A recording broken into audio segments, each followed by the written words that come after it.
but here we're talking about summer fashion with the nails. And ladies, our manis and petties, they're very important, especially like you said, Lisa, since we're shining them around the world. This time of year, the hands and the feet are out there for everybody to see. So as much as the fashion trends change, so does the trends in nails, manis, and petties. Wonderful. So one of the biggest trends this year, and a lot of people have heard about it, is the shellacking. It's a great way to get your nails done. I actually had it done. I see a nail professional named Heather at Pure Bliss Salon. She kind of walked me through a lot of the trends, so I want to thank her for that.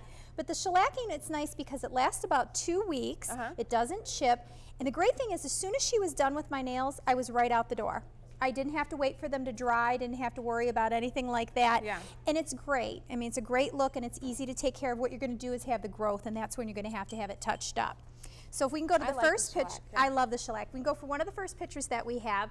This manicure is called an ombre manicure. What it is taking the certain... It's coming. It's coming. Yeah, we can wait for it. There we go. Certain color hues. So you take one hue like the blue, and it goes from darker to light. We saw a lot of this on the runways for the Spring and Fashion Week in New York.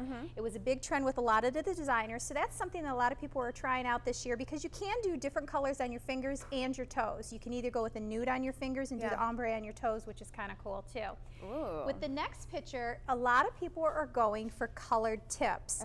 It doesn't necessarily have to be matching the old French manicure style. You can go with a coordinating color blocking colors and do that on your fingers as well. This is great if you're going out to a concert or something fun at night. You want to add a little pop of color on your hands. Yeah, those are cute. One of the last trends that we have that's really big is the reverse manicure, the reverse French manicure. That's switching out something besides those pale pinks and whites that we did.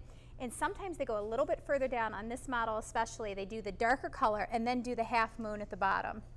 Also really trendy. We saw a lot of that on the runways in New York. Those are really cute too. So a lot of the looks too for basic manicures, they're going with the nude colors like we talked about. Shorter nails are actually in again. You're seeing a lot of that with the celebrities, keeping them very short and clean and going with a nuder color and then doing something bright on your toes. You don't always have to match anymore, so that's kind of nice. Right. If you want to go for bold, we can go with the fluorescents and the bright blues. Again, hot pinks are great. And you were looking at this one before. OPI always comes out with interesting lines where they have theme colors. This is the Minnie Mouse collection. This one right here. And this has little hearts in it that you can actually put this over a color or just use it as a clear polish. It's really cute. The kids kind of like that actually. Yeah, put that on really Madeline. cute. Another option too is there's a line at Pure Bliss. I love this. This is called Zoya. This is formaldehyde free, and they actually have some polishes that are vegan. So if you're into being a little bit more cautious about that, this is a fabulous line. Again, great colors. I would suggest taking the time to really familiarize yourself with a salon where you're having your mani and pedi done. Make sure it's clean, make sure they're professionals, and you can also get some great gift certificates to Pure Bliss also for the guys. Big trend with men getting pedicures this year. Guys are getting pedicures. They're getting their pedicures. Sign my husband up for one. Definitely, definitely. All right, Lisa, thank you so much, and thank you to Pure Bliss as well. We'll